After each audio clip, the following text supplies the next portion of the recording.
What's up, everybody? This is Talkative Carl, back again for another, just a, surprise in a way tier listing.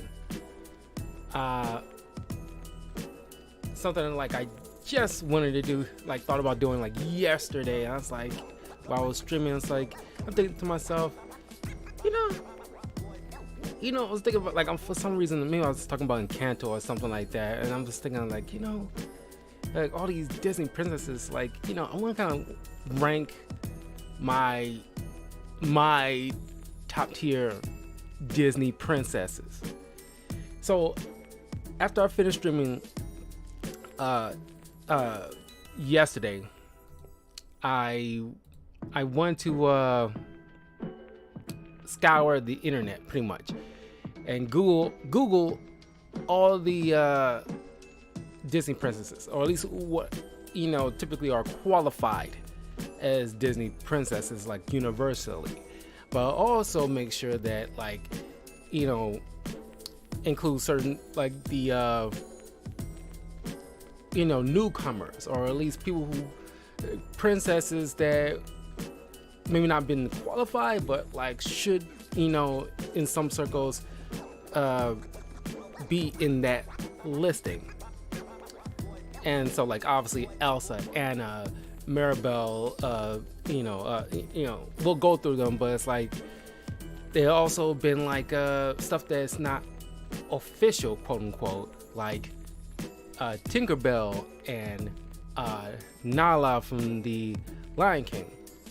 However, personally, I don't think Nala would be considered a Disney princess, so I did not bother to put her on the list. If I'm wrong, then I'll probably put her in the B ranking. If you're too curious to know if I had her on the list, that's where I will put her. But B or C. It's just personally, I don't really qualify her. But anyway, let's see. Let's go in order here. Anna from Frozen. I like Anna, and that Frozen movie. It's God. It's I didn't even expect. It's one of those movies that you didn't even expect to like it as much as you would. Aside from those little rock troll creatures and the Josh Gad snowman, besides from those two things, the Frozen movies are just amazing. Even though the sequel is very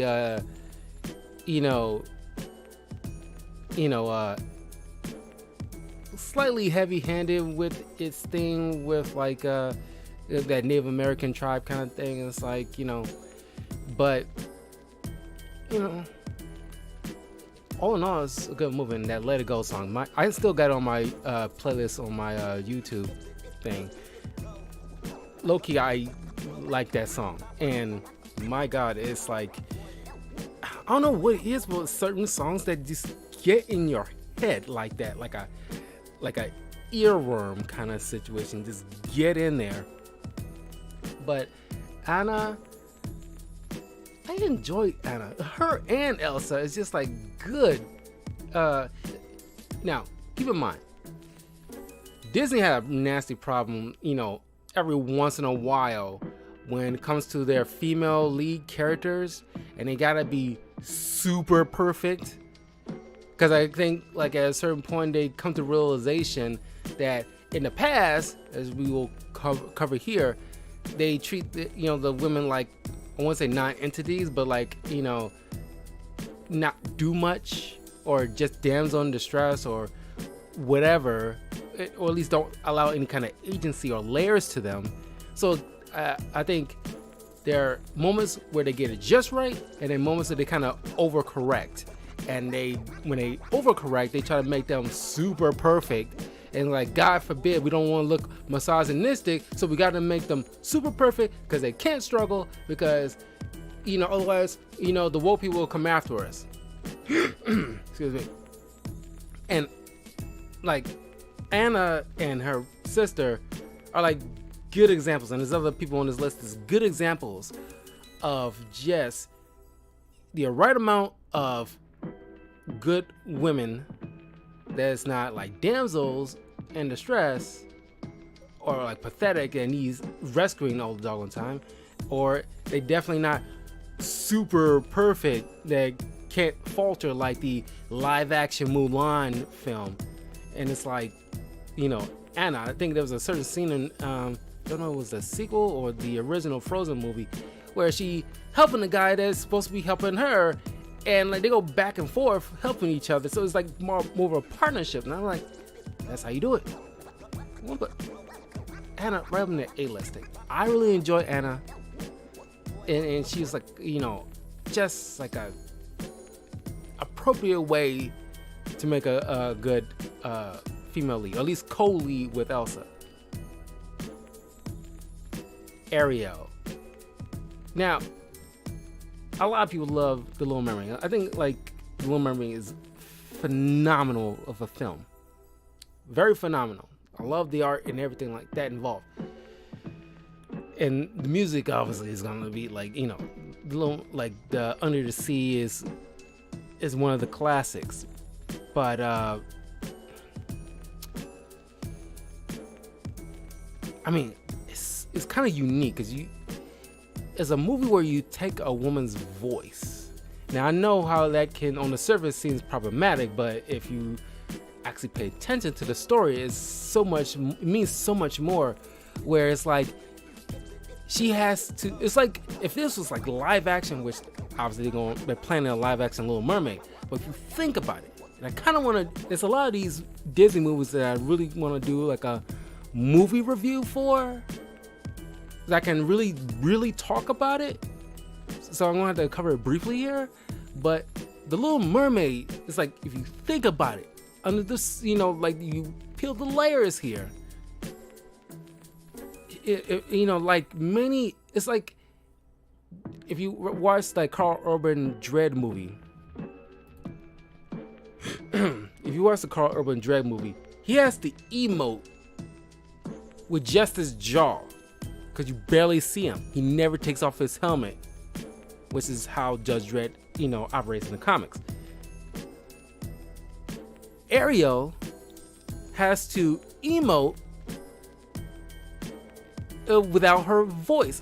She has to get across what she wants to say by other means. And I think that marks, if this was like, well, the voice actress in a way at that time should be commanded, or at least like, you know, in part the animators and the director has to earn their flowers here, because they made Ariel, a person who, you know, at least a portion of the movie run does not speak, but she became the most enticing part of the film, next to like Ursula. And it's just like, it's just fun, and it's like, I think that made Ariel such a standout to me, because you feel for her and what she wants to say. She has so much to say, but she has to, you know, work around that. So I just love Ariel for that. And it's like, obviously she had the classic red hair. I think she did a lot for like gingers. I think she did a lot for, as like, you know, one of those, you know, if you know, there's gingers out there that really like deserve their shine. Like the kid who played Cal Kestis in the Star Wars Jedi Fallen Order, and he was also the Joker or Proto Joker in Gotham series. I'm gonna put Ariel in the A column as well. Belle from Beauty and the Beast. Now, for the longest time, people commented, even I definitely commented, how like she just Stockholm syndrome at its finest. But I watched the if you ever watched the YouTube channel Cinema theory or cinema therapy. They did this video like a few weeks back about Belle, the live action Beauty and the Beast, which I never watched the live action version. I've never been a fan of these live action. That's why I don't have them on the list, because I got the animated ones because they're better. But I've never been aside from maybe Cruella and Maleficent, I've never been a fan of the live action Disney films, mostly because they're doing like a shot for shot of the same thing that we have a better version of for the longest time. The only reason I bring out Cruella and Maleficent because they're more so like prequels than anything else. So the directors and writers are forced, I won't say forced, but they kind of have to make an original idea, which made it good, at least in my opinion. Belle, well, if you just, well, it's hard. I don't want to discount totally because there's some people out there who still like the live action version of Beauty and the Beast. So kind of in my mind, kind of combine the two. Because I think there's some scenes that kind of elevates, or at least quote unquote make certain spots from the original animated version a little bit better, where she's not just someone needs to be rescued, but she wasn't like a prisoner per se. She's the key thing that got past the beast's like hard exterior and got to the man. And you know, it's not necessarily Stockholm syndrome. It's just like you reach into the humanity within like a person that who was nearly losing his humanity. And of course, like the ball scene where like the iconic dance, ballroom dance, you know, that kind of really elevated, at least because like the original Beauty and the Beast like won all kinds of awards because it was that good. And the, you know, the animation style is just like top tier. So it's just like I said, I had to in my mind I had to combine it too. But the animated one, if you look hard enough and set aside the whole Stockholm syndrome jokes, it's just so much more than that. And I think Belle, you know, is like, she wasn't like a MacGuffin, like, oh, you saw a pretty woman, then, because you can't just put any woman in that situation and had it work. It had to be Belle, because in her village, she's like, oh, she was laughed at because she learned how to read, and the fact that she was the only person that didn't pull up with Gaston's bullshit, because that dude was toxic masculinity at its finest, or at its crappiest, I should say. And it's like, you know, if you recall him just walking up in her house, kicking off his shoes and just lounging around, it's like, dude, get the fuck out of her house. But it's just, you know, she was smart, she was capable, she even, you know, helped, you know, even though she was, you know, needed to be rescued by those wolves, it was Beast who, you know, obviously stepped in, but she also did her part to keep, you know, those wolves off his back. So she stepped up. Probably wouldn't amount to much, but like, I applaud the effort, which is more so than probably at least a few other people on this list. But yeah, I just like yeah, Belle is so much more to Belle than meets the eye. But it's just that so far as like how I rank her as my favorites out of the Disney princesses, put her on a B. Because I'm personally, and I might be, you know, in the minority in this, the Beauty and the Beast movie It's not really one of my favorites. I never really revisit it. I mean, maybe in a review, I will definitely revisit it because it has been a very long time. I haven't watched it since Beauty and the Beast since I was a little kid. I watched it a few times, so I do recall it. But since I was a little kid, after those few times, as I got older, I really haven't gone back to it. But I really should. But as I recall, because it's still like, there's a lot of these movies that you've seen as a kid, but you've seen it so much, they're seared into your brain. So you it's nice to revisit, but you'd be hard pressed to not remember how it goes. Cinderella, another classic film, and it's like, it's funny because I'm thinking, because while I was setting this up, I was thinking to myself, okay, these older Disney princesses, I thought I'm going to put them on, they're going to end up in like C, D, and F tier because how they were, they might sound like, they seem like useless or whatever. It's like, after I'm taking my time and going through each one and thinking back and from my recollection of the film, I'm thinking to myself, no, actually, she if I'm going, shot for shot of the film from my recall, it's like, oh my God, they actually wasn't that terrible or useless if you think about it. Cinderella,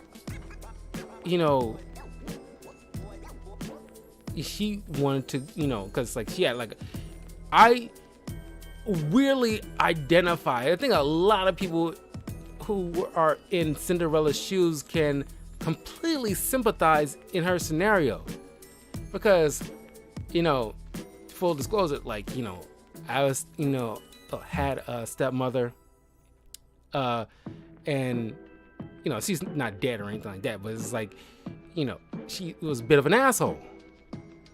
And it's like, I was in Cinderella's shoes, no pun intended, where it's like, I kind of wish, like, I had somebody to whisk me away from this crappy person that, I want to say, made my life shit. She wasn't like, a monster of a person per se. She was kind of like a toxic drama queen kind of situation. It's just like, it's a whole thing. I'm not going to go hash it out here, but it's just that, there's situations where it's like, I've been in her shoes and been like very crappy days in my childhood where it's like crappy for no reason to be crappy. I just, wish I had like, I was in Cinderella's shoes, it would just be whisked away kind of thing. It's like, just get out of this kind of life. And it's like, I get it. And it's like, I wanted like a fairy godmother, at that time. And just to, meet somebody and just like, just live out my life the way I, see fit without, and get away from that kind of toxic position that I was in. And it's just like, God, it's so more relatable than you think about it. Because I think a lot of people should be able to identify with Cinderella in her circumstances. Because of that, I'm gonna put Cinderella in the A tier. It's like, now I'm thinking about it, it's like there's so much you can relate from Cinderella. Holy shit. It's like, oh my God. It's like, now I'm thinking about it, it's like I'm putting some thought into it. And it's like, oh my God, lots of us are Cinderella.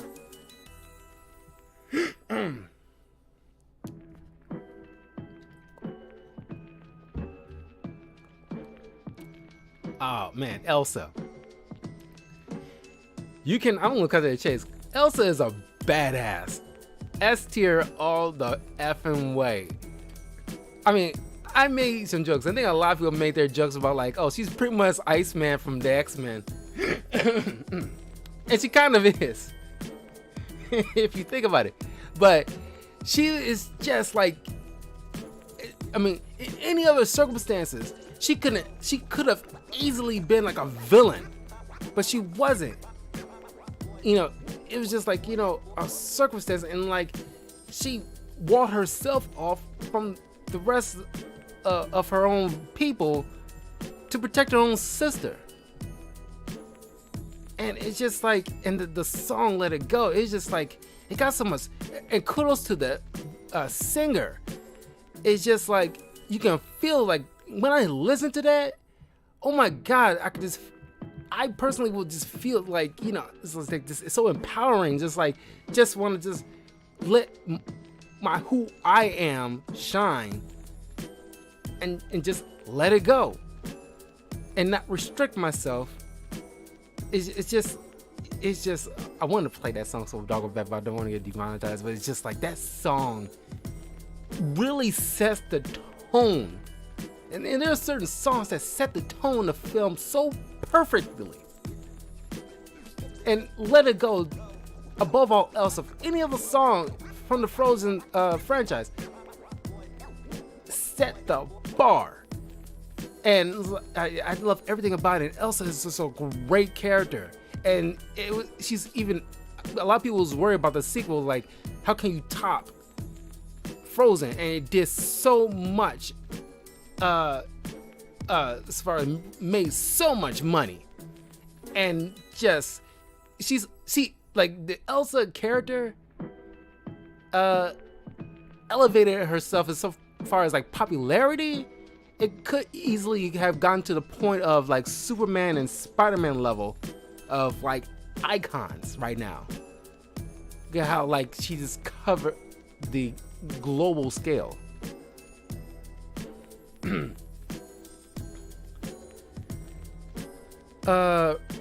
Esmeralda. Can you believe they don't count? There's people that probably don't count Esmeralda as like a Disney princess. Excuse me. And it's ironic because I just earlier just said like I don't count Nala as a Disney princess, but it's just I don't know. Esmeralda, the Romani, man, it's a lot of these Disney princesses that really kind of like you know, tug at like a lot of people's heartstrings. It's like, oh my God, it's like crushes galore. A lot of these women, I kid you not, a lot of these women, I'm pretty sure you all have crushes on them, one shape, one form or another. Whether you're a man or a woman or a binary person, you have crushes on one of these people very easily. I definitely have a crush on Elsa, Esmeralda, Jasmine especially, Kita, Meg, because I love Meg's attitude. It's like, oh my God. I love crap, the girl from Brave. I'm blanking on her doggone name. I'm talking about I had a crush on her. Merida. I knew it started with an M. Maribel, crushing hard on her. Moana, Mulan especially. I like Pocahontas. She wasn't one of my crushes. And then of course, crap, I'm blanking on the girl's name from Princess the Frog.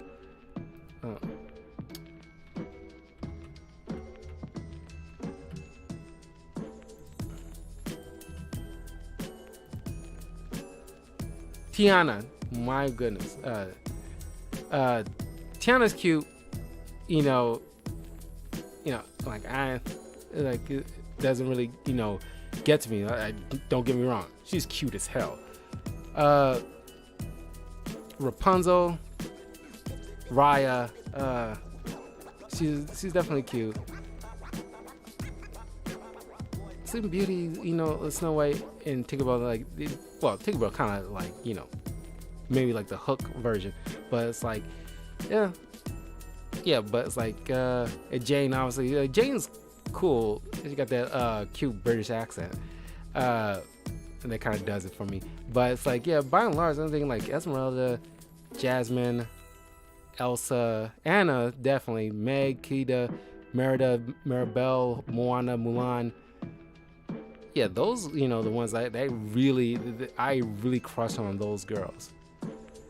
All right, but let's get back to the matter at hand.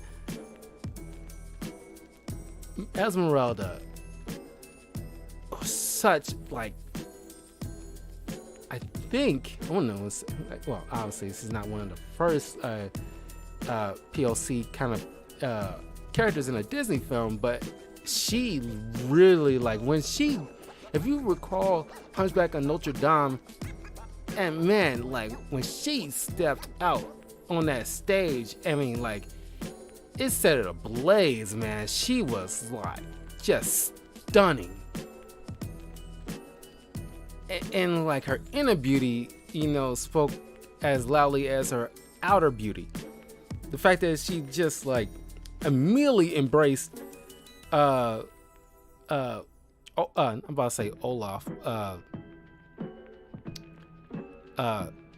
Quasimodo, is just like, you can tell what kind of a good person is. She didn't even like, she like, it's like one of those things like like with Jesus, one of Jesus' stories where it's like he embraced people who were different. It didn't matter to him. It's like he's welcoming. And like when she saw Quasimodo, she did not hesitate and just included him into the festivities. Come on, welcome, have some fun. She danced with him. She's like, that made her instantly likable of a person. But a lot of girls really like the villain from that villain, what is it, priest or something like that from Hunchback, from what I've heard over the years. And I don't know, it's just like, I think like a few people call him a zaddy, but it's just like, it's like, girls love like bad boys and stuff like that, man, or bad zaddies. But who am I to talk? I mean, I love my fair share of bad girls, so I can't really talk at all. You're talking to a guy who, if you watch the Arcana series on Netflix, who is in love with Jinx, and I love Harley Quinn, Jessica Jones. She's not, evil. She's like definitely got a bad girl quality. So it's like, and like goth girls and stuff like that. So I cannot talk. But I love Esmeralda. She is great. She's a great character. I definitely put her on the S tier level. She is just phenomenal from the very beginning. Jane from Tarzan. And it's like, I love her. Like, just, she's not like a snooty Brit, like a snooty Brit, stereotypical snooty Brit or anything like that.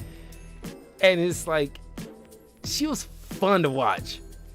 And it's like, I still recall, there's a lot of moments in Tarzan I still recall that I get a kick out of. And speaking of kicks, the one scene when it's like, Tarzan's like touching her toes and was like, no, like, and then he's trying to pick on her dress, like, no, get off, and just like kicks him. It's like, she was just, I loved her fun. It's just like, and she like embraced. She wasn't like she loves the outdoors and like, she wasn't dressed for the outdoors at all.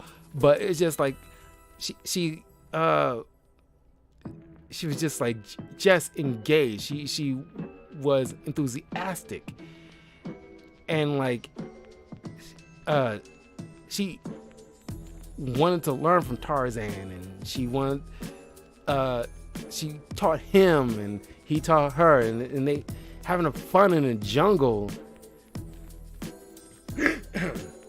She helped him like learn to speak again, and it's just like, or at least at all, because he was just a baby when the gorillas found him. But it's just like, you forget how dark Tarzan is at the beginning. It's like, holy crap, there's a lot of dark stuff in Disney that especially from the older Disney stuff, they can get pretty dark if you wanted it to be. I think Cinderella's stepmom was probably one of the biggest ones. Her and the priest from Hunchback, and it's like those are probably one of the darkest ones. Holy crap! And then of course Scar murdering, straight up murdering and taunting and murdering Mufasa. It's like, holy shit. I like Jane. But put her on a B level because she did not unlike Belle, who at least tried to do something with physically trying to fight off the wolves off the beast's back to no avail, but still stepped in. Because if she didn't, a lot of people would be complaining she could have done something, throw a rock, Jane, I don't recall her, because obviously what can she do? I mean, then again, you can't do much against a freaking jaguar, so obviously she's not going to do anything. But I think she tried something with the other bad guy in Tarzan. I think Craven is his name. Oh my god! And I don't want to forget, because to this day, I recall from Tarzan, it's one of the funniest lines as a kid. It kind of stuck with me for all these years. As the bad guy is trying to get Tarzan to reveal where the gorillas are, he's trying to get him to understand gorillas, and Tarzan goes gorillas. It's God, it's so doggone funny. Oh my god, I was I love it. Oh my god, I love it so doggone much. Oh god, it's everything about it is so doggone fun. Princess Jasmine, man. Now you talking about a Disney movie that I probably watched a ton of times. Aladdin's one of my next to, as far as the old school Disney animated films. Of course, these are Disney Renaissance films. I watched a lot of these during the 90s. Hercules and Aladdin is probably the top two Disney Renaissance films I probably watched more so than any other one. And a lot of people will say they put The Lion King as a top tier Disney Renaissance film. I personally would have easily put Aladdin as my top tier. I love Aladdin. The animation involved. And that's why I did not care to watch the live action Aladdin film, because I knew it wasn't as good. Granted, Will Smith's genie, and I remember how livid a lot of people were when they saw those first still shots of Will Smith as the genie, and it was oh my god, no. And of course there's certain scenes where he's just a regular Will Smith look, and then a few areas where he's the genie look. It's just that you cannot outdo what Robin Williams did. You just can't. And it's just it just did not. I wasn't even gonna try to look at it. I saw highlights of it and people's reviews. Apparently they were, they thought the movie was okay, but even still, I wasn't gonna I don't want. I'm not gonna. Obviously, even if I watched it, wasn't gonna taint my experience with the animated version. But the animated version did it much more better. Or at least, that's not a proper sentence, I know, but it's did it better. For you grammar Nazis out there. But Princess Jasmine and her MC Hammerpants. Really, she was my first Disney crush. I love Princess Jasmine. And that's why, the fact that like what she did was a whole lot better than what was seen in live action version. But then again, people saying like, the actress who played the live action Princess Jasmine did a far better job than the guy who was cast to play the live action Aladdin. And she can sing her ass off. But even still, it's hard to beat the OG. She was great. She stepped in, helped Aladdin to stop Jafar and everything like that. And she just swooped in, backing him up. Everything about her is just, fantastic. She wasn't type of woman. She ain't gonna be married off or anything like that. Because she's her own woman, and it's she was so much more than a Disney princess. She was just a straight up goat, man. She is so good. S tier. Princess Jasmine is an S tier. She's just it's just done a lot, man.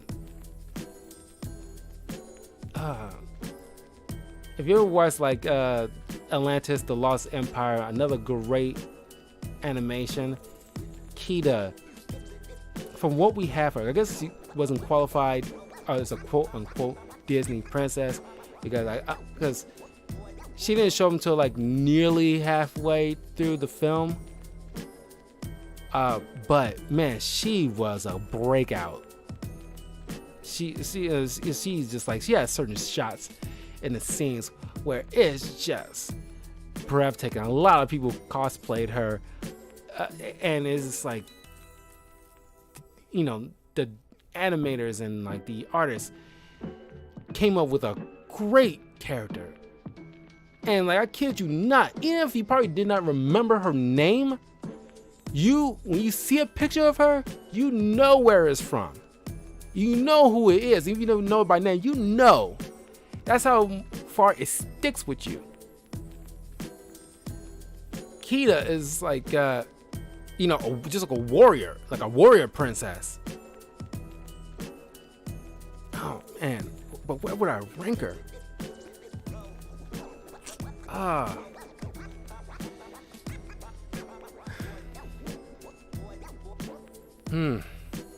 This one's difficult.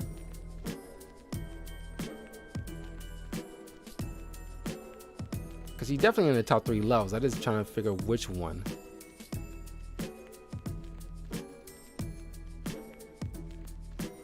I didn't want to do any A- or B- or anything like that. I'll put her in A. She's not that high to be S tier, but she's definitely not B level. So it's gonna be in the A category. Meg from Hercules. I love Hercules. As a matter of fact, I almost forgot to mention this when I was talking about Aladdin.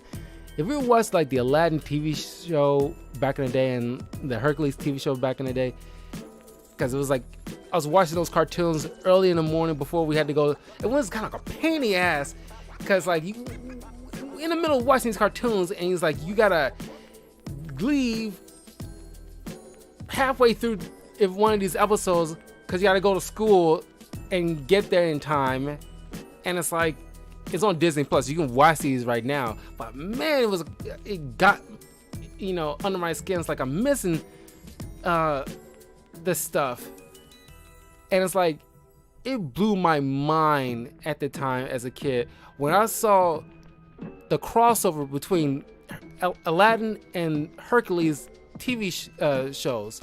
It's at least definitely one of each. But I think I could be wrong. Maybe 2 of each series, 2 episodes of each series had episodes where they cross over to help each other out. And man, I lost my mind. I didn't think that was even as a kid, it's can they do that? They can just do that? And I guess it makes sense because, like, you know, Egyptian and Greek traded with each other and, like, you know, did like partnerships, or at least whatever, you know, historically. So I guess it kind of makes sense to have these two in the same era. It's just been two different regions of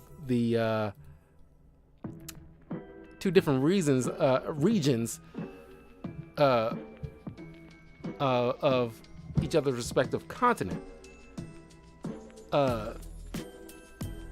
Man, like, just like see Jafar going, because like Jafar, when he died, goes to the realm of the dead, but in Greek, the Greeks version of hell, the underworld, to me, Hades, and like even then, back, because I was like, you know, Egyptian and like medieval Japan is one of my favorite periods in history, but each,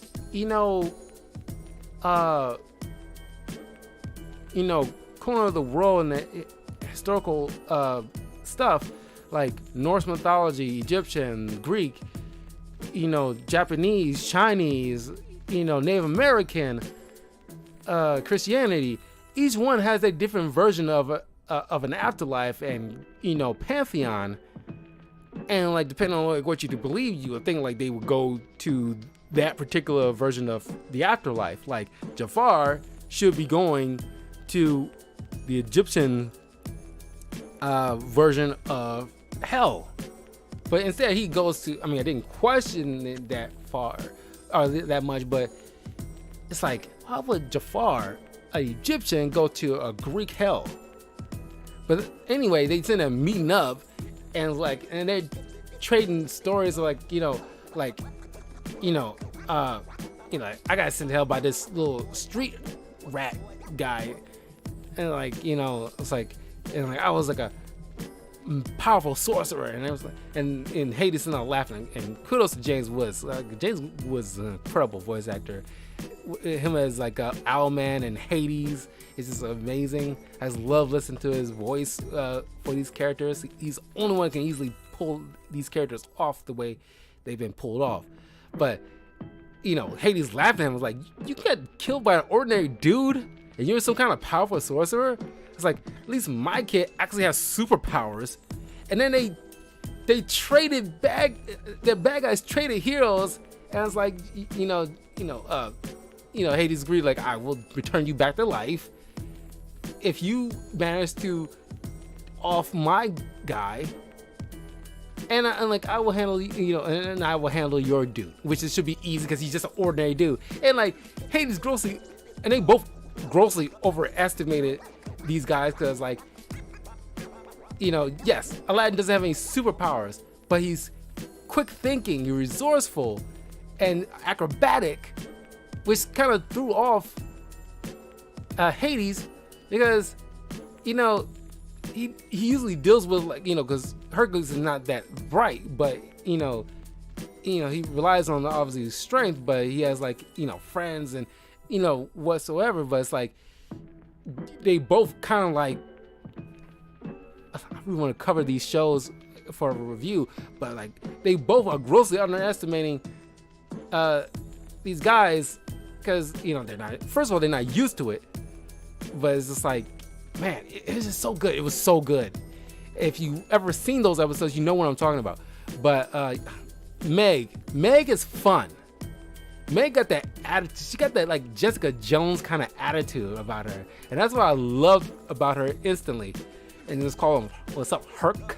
it's like just like, she's just like, can you believe she doesn't even qualify as a Disney princess? Even though, yeah, she's not a princess, but she's as far as like the female lead. But it's just like everything about her is just like it's just the swagger and the attitude is what really made her stand out so much. And like, it's because of her that Hercules ended up losing his divine powers, but it was also because of her he got them back, and his love for her, that he even went through hell for her. very Dante's Inferno kind of situation if you ever played the video game. Yeah, it's just the thing is, as much as I love her, but it's just that, she did kind of cause, the chain of events that put Hercules in a situation in the first place with Hades. So, as putting my biases aside just a tad bit, I'm gonna put her at a C level. I still enjoy her, but it's like I cannot ignore the fact that like she did kind of put Hercules in a terrible situation. Merida, just like Cinderella, Merida I relate so much because she's dealing with like a mother. It's not even a stepmother, like her actual mother who's trying to force her like a hand in marriage kind of situation. And just because, well,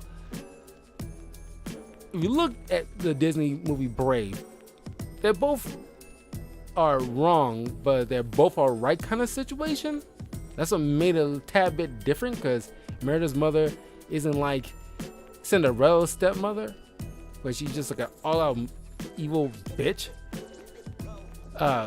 Merida's mother is very just like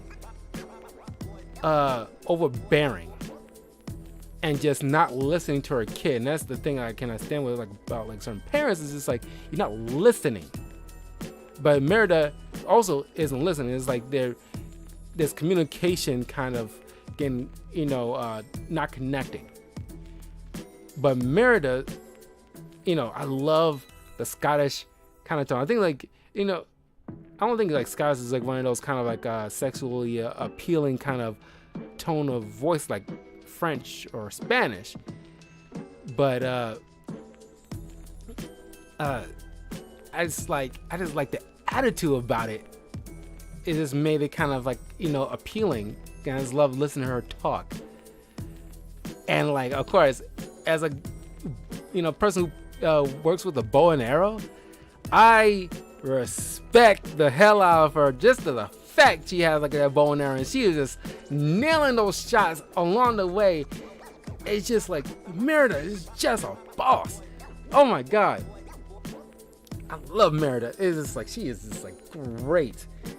And like that scene, and like kudos to like the animators, where it's like she's just taking that shot, and when she's just nailing all those, and then she makes a turn, and she just knows her mother's standing right there, so she just make eye contact immediately. Like, I know you're there looking at me, and I'm looking right back at you, woman.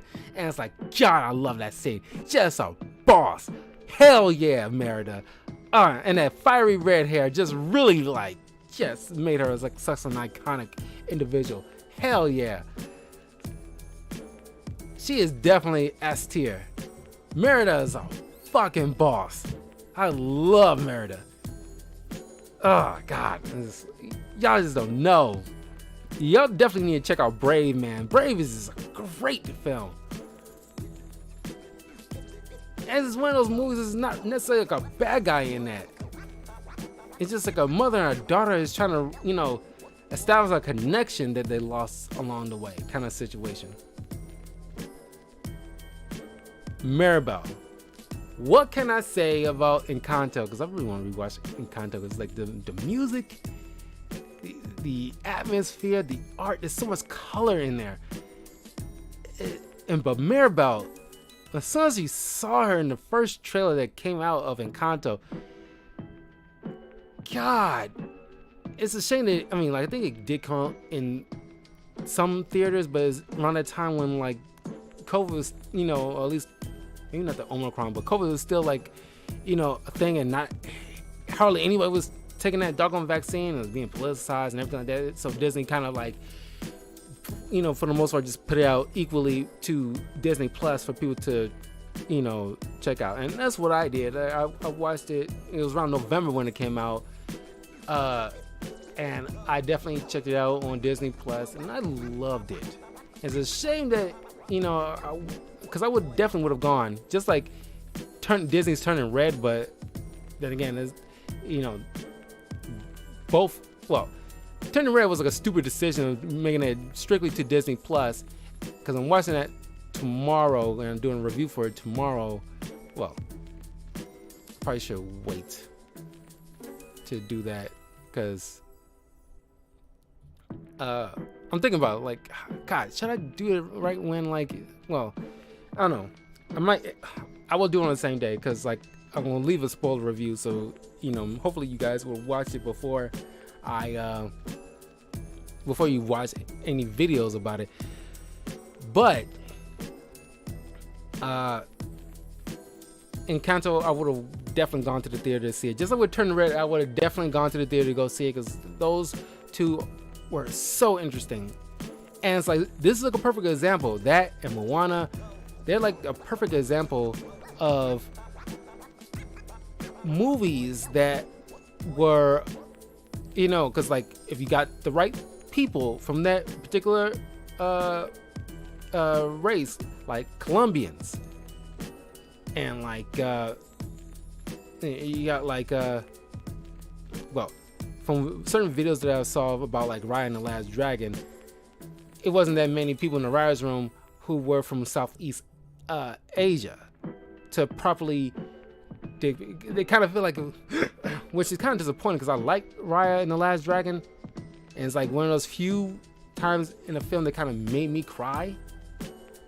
But as far as like the accuracy, as far as like the country of origin that it was trying to represent, it was like at best half-assed, and that was very disappointing to me.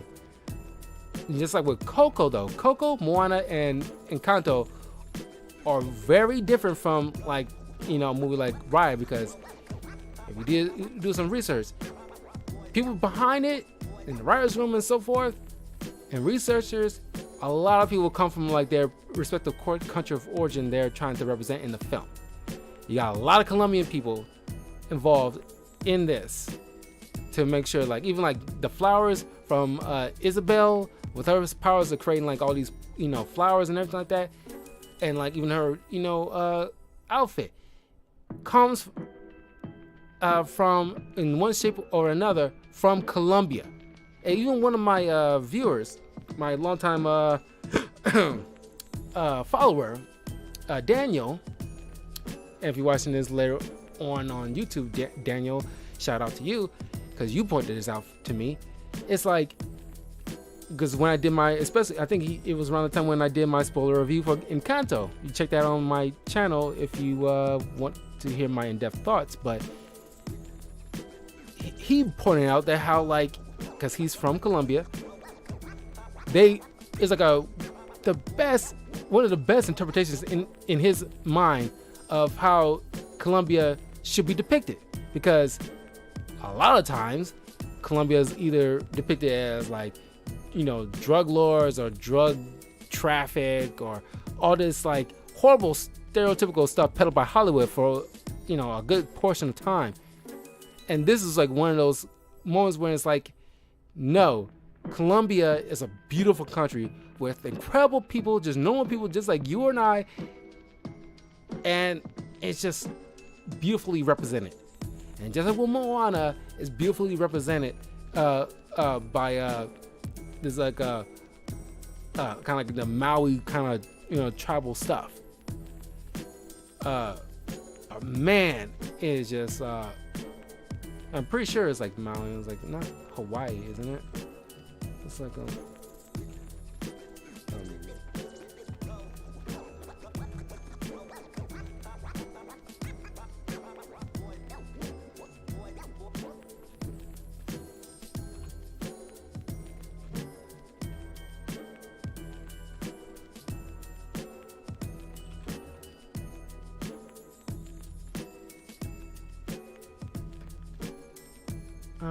yeah, the Maori. Yeah, I know I got that right. Yeah, the Maori kind of region. So you got like people like from that respective country of origin helping out, so making it more authentic, and like especially with the languages and like the art, the food. Everything involved from top to bottom has to be represented authentically.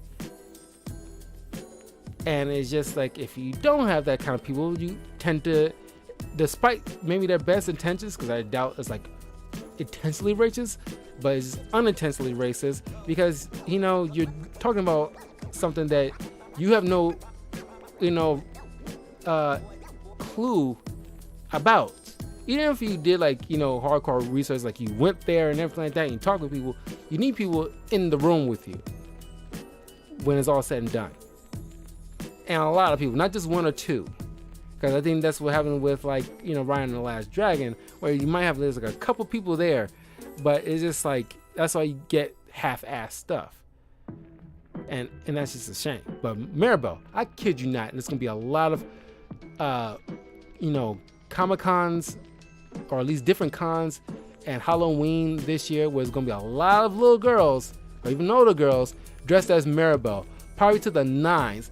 You know, probably almost as much as like Harley Quinn and Deadpool and Batman and Spider-Man. As that level of people who's gonna be dressed like that character, because she, like, on my Twitter feed, I after like Encanto really blew up, a lot of people was like, oh my god, I love Maribel, and everybody's sitting there wearing big glasses and curling their hair out. It's like, oh, I'm Maribel, kind of things. Like, yeah, she really skyrocketed in popularity. And I love Encanto. And especially, she's being voiced by the character who played, if you're watching Brooklyn Nine-Nine, another badass woman that I really love. God, I forgot her name. Beatrice. Oh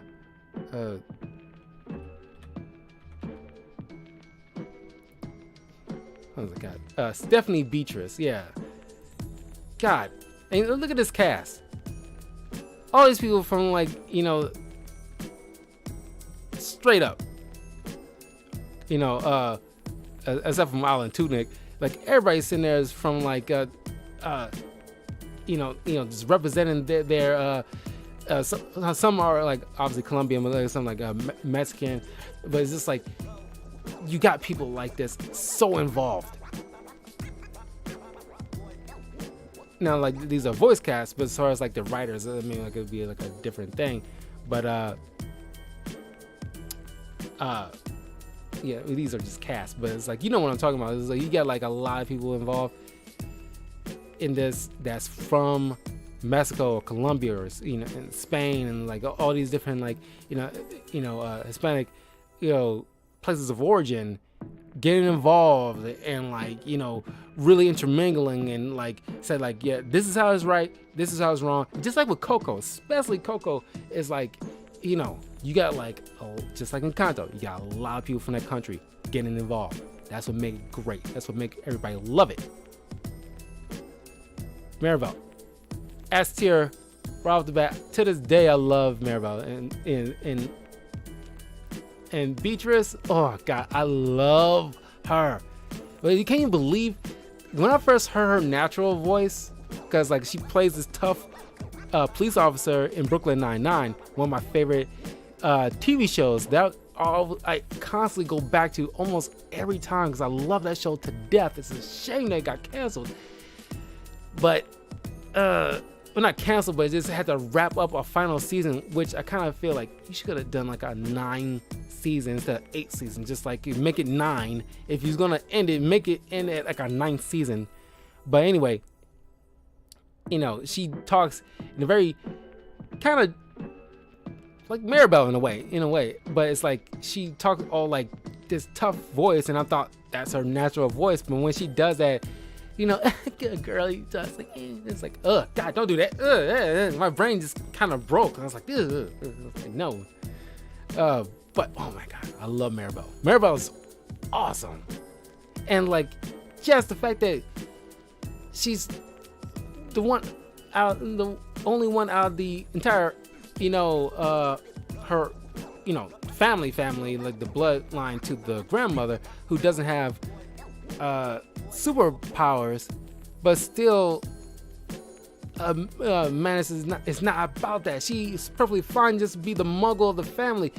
she just want to be a part of the family and help the family as the way she can, and it just made her even 10 times more awesome. Moana, this is another movie that got great music. Just probably even like rivals that of, in my opinion, Frozen, as far as like their quality of music. And I hope there's like a sequel to Moana, because like, God, and people, because it took me a while before I eventually got to Moana, but prior to me watching it, there's a lot of people talking about how like beautiful the water looks, that better than any water that you see. Until I saw it firsthand, I was like, oh my God, this water is just astounding looking. It's like they took it's just like with Tarzan, and like the animators really took their time making sure that the trees that Tarzan is sliding on, and like, you know, whatever, it looks like trees are really there, and they tangle and everything like that, and knot it up, and it's just like, and then like the ice in Frozen looks immaculate. So it's just like, when that attention to detail, yes, is breathtaking.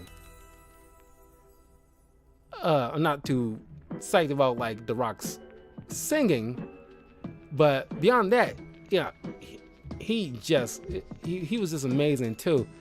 And like, man, like Moana and Encanto, I really want TV shows about these.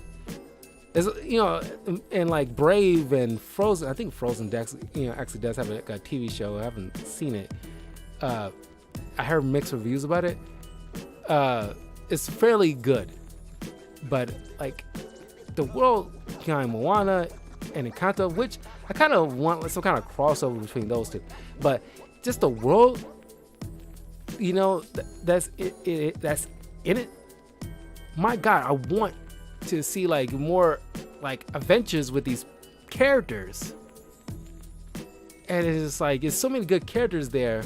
I think more so with Encanto, that you want to see like Moana and Maribel interact with, and see like, you know, and watch these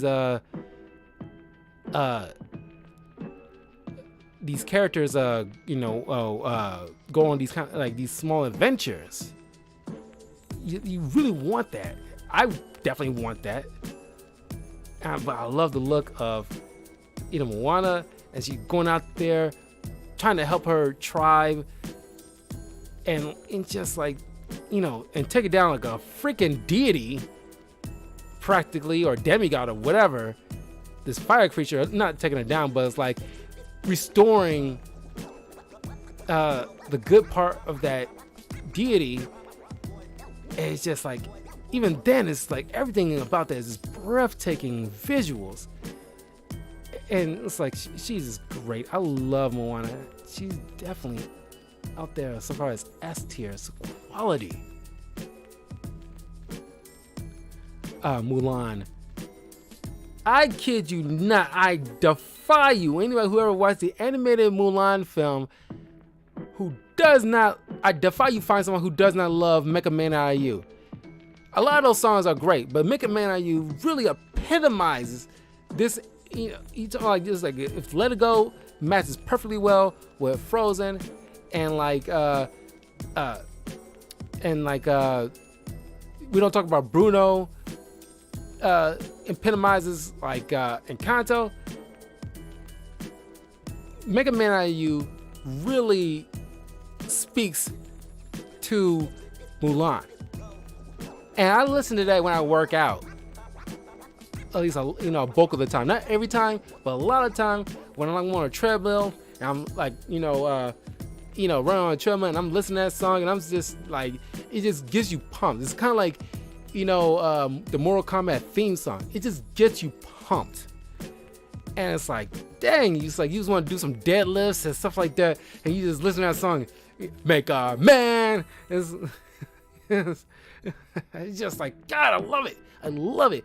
This is a great film. And Mulan is a great Disney princess. And not only that, just like Merida, she is like a warrior woman. And it's like, let's cut to the chase. She's S tier. And that's why, like, I was not going to watch that, live action bastardization of this. Even though people want to think, oh, we're gonna make a grounded Mulan film based off the realistic accuracy and everything like that. But you have a fucking phoenix. But you can't have a fucking. I couldn't have done personally. I could have done without Mushu. That's fine. That part was fine.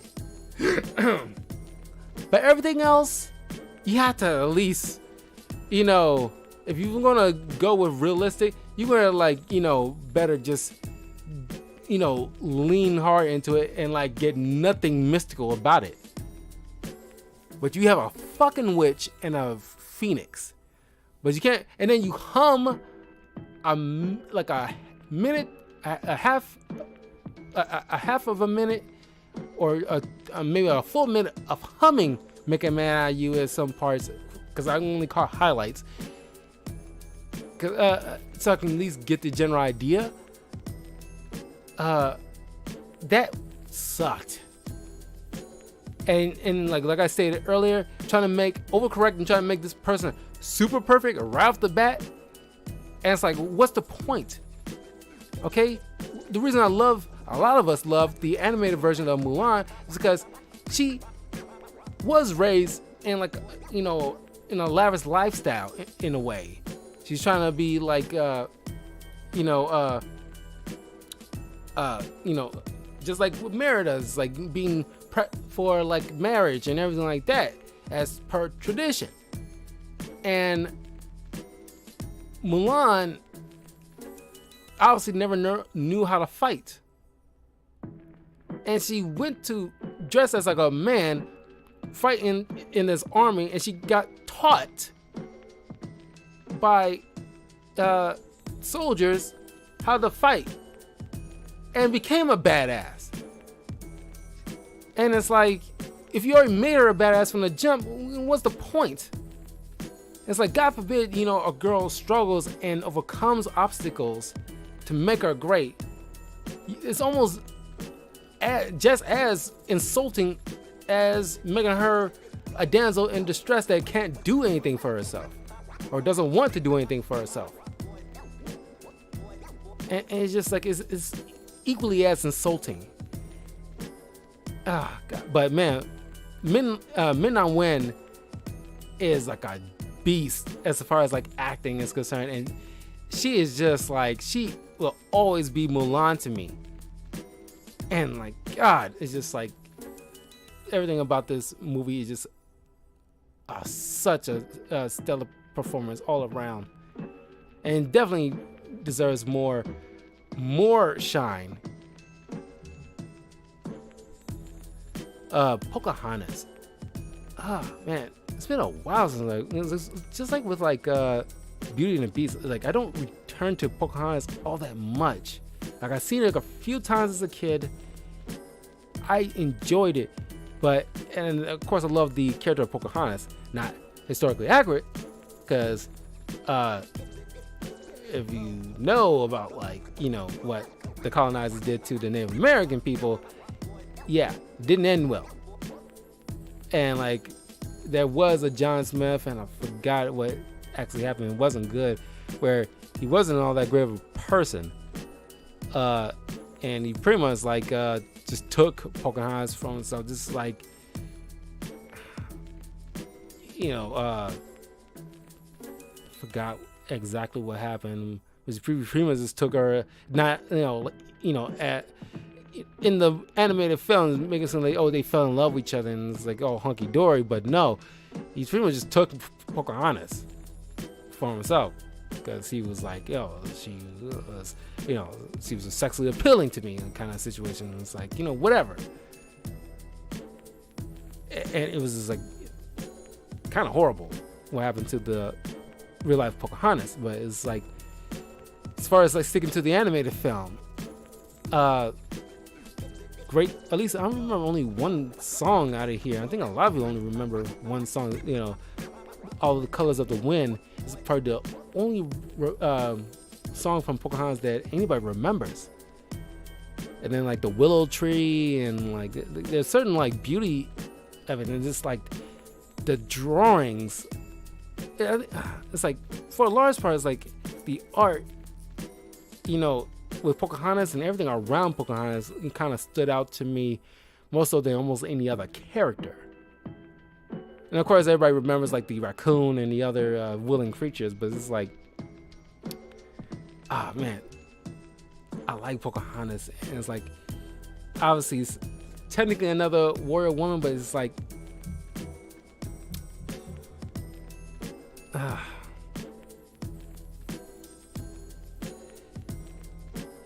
she's all right. I'm just gonna probably put it on a B list. It kind of pains me a bit because like she really isn't, she didn't get to me as much as like Princess Jasmine got to me on Mulan. It's just like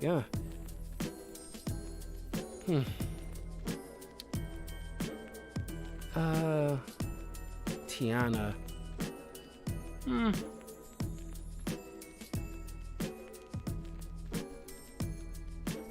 Tiana is, I think I've seen Princess of the Frog only one time actually. And I know it's based like a Louisiana and everything like that. I remember enjoying it. It's just nothing really stuck out for me because I probably should have watched it at least a second time. I thought it was alright, and I think I love it because a lot of girls love, especially black girls that that I know, love Tiana and love seeing themselves represented as like princesses. Because I think like Brandy, the musical artist Brandy, back in the 90s, did like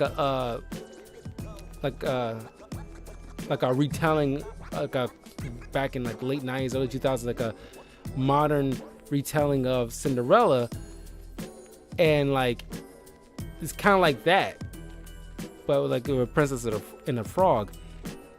And a lot of black girls love to see themselves like as like actually like princesses like that, and they are princesses. They are queens and princesses.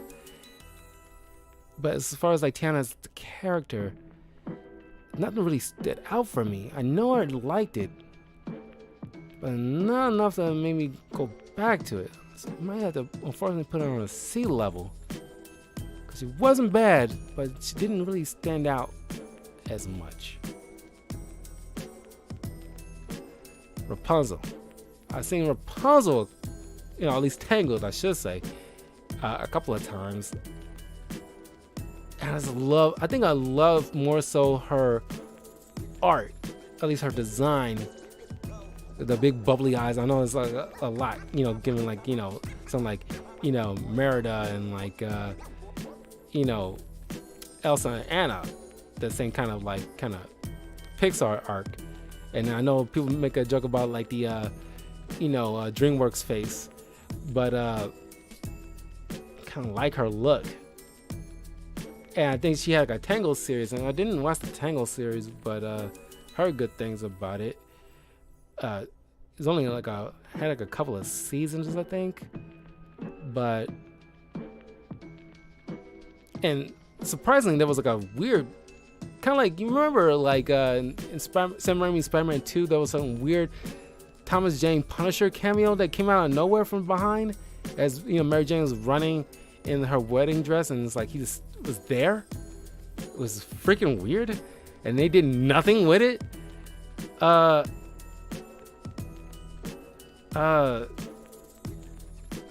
She had like a cameo in like I think the first Frozen film, where she's just like a passerby in one of the scenes in Frozen, which is weird. It's like random, and this is like out without her long hair, obviously, but it was like, wow, weird cameo. Somebody had to point that out to me. I was like, wow, weird. I enjoyed the character. Once again, it's like not much of a, well, I can't say she wasn't a standout, but it's like she's very middle of the road. I liked her. I know I liked her, and I love the design. But I can't put her any higher than that.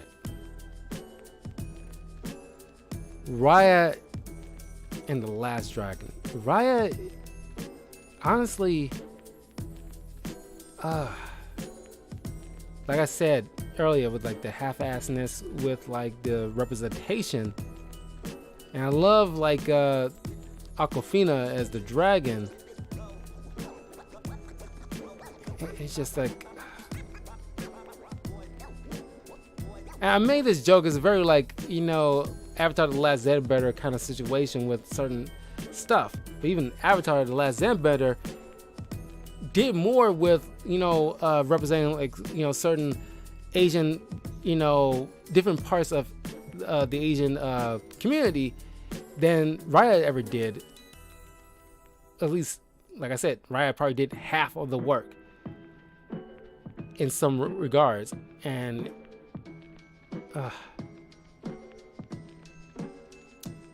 you know, she is like a badass character. It's just like with the whole trusting situation and what have you.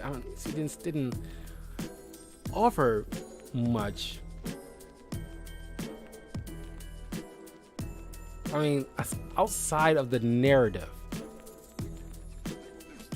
and outside of like, well, I can't really say outside of the culture or anything like that, but it's like Raya on her own terms, does she really, like, how will she rank? I gotta put her on D. It's unfortunate because like because having, you know, other like Southeast Asian in like videos that I've seen point out like, you know, certain things that they did not do right about this movie, and by extension the community that they was trying to uphold, where it's like, it's a shame because you got like, it's like I said, 2 steps forward, 1 step back with certain these films. It's just like, God, it should, you got like Coco and like Encanto and Moana. You have no excuse to be this ignorant. And it's like, you did a disservice to, you know, the community, yourselves, and like the movie itself.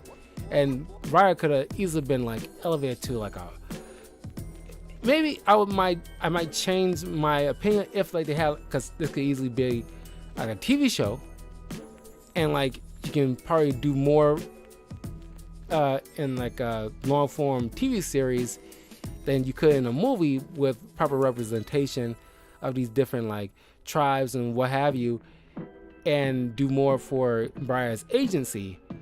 But as it stands right now, I got rank her in the D column. Sleeping Beauty, F. And aside from the obvious, very rapey, I don't even know if you can qualify it as rapey, but just like non-consensual kissing, aside from that, she ain't do much. It's just like characters around her did more for her, while she pretty much sat on her fucking ass.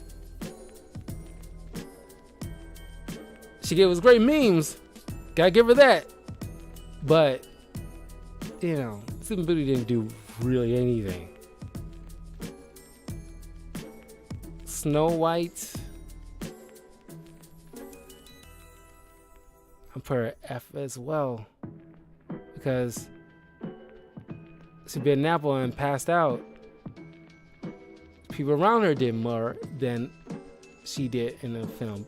She did a little bit more than like Sleeping Beauty, give her that, but it's like, you know, it's not saying much, which is, you know, a lot of people love the look of Sleeping Beauty.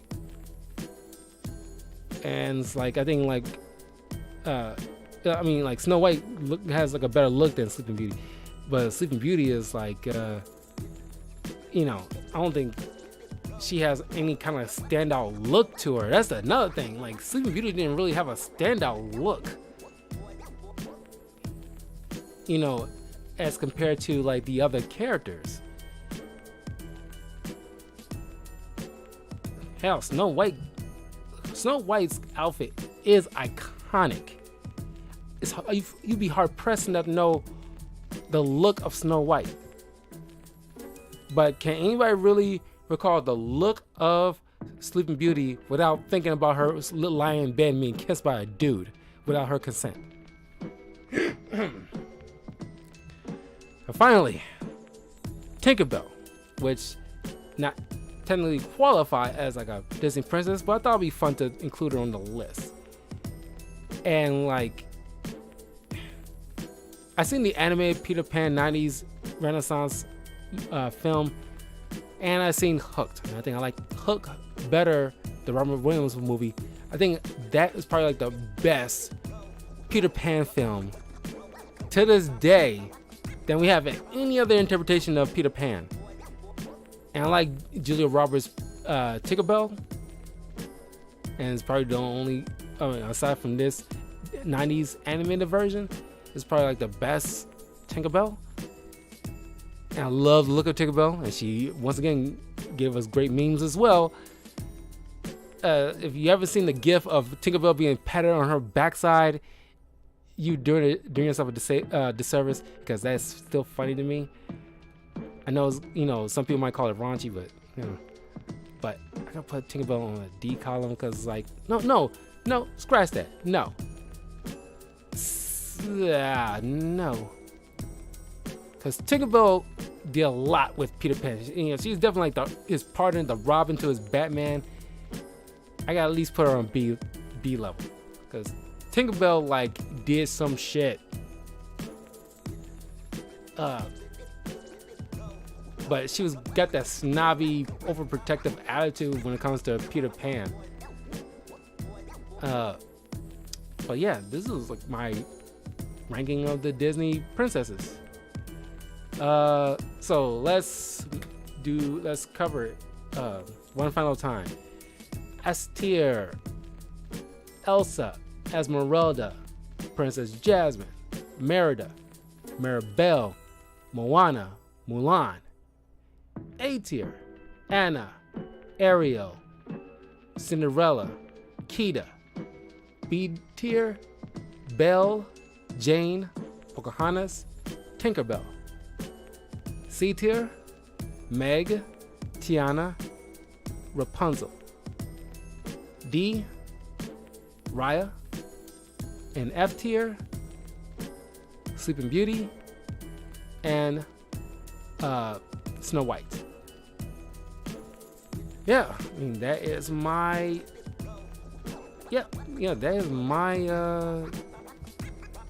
ranking of the Disney princesses.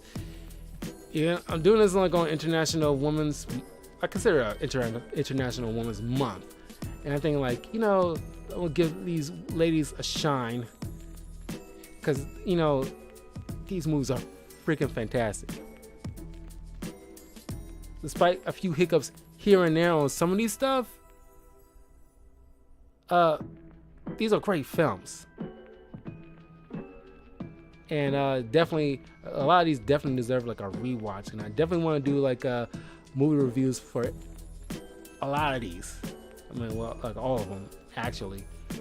I'm dreading Frozen, because you know how long it took me to get Let It Go out of my freaking skull? Like at least over a week. It took me over a week before that song left my skull. It's like, that's how deep it got. Like, oh my God. But anyway, I will see you guys in a little bit. I got like a couple of versus discussions I want to do. So stay tuned for that. And I will see you guys later. And now please leave a like, comment, subscribe, all that good stuff to Talkative Carl. Smash that like button. And let me know, how would you rank these Disney princesses? Do you match up with my ranking, or what parts would you switch out? Or at least switch around, I should say. But yeah, I will see you guys in a little bit.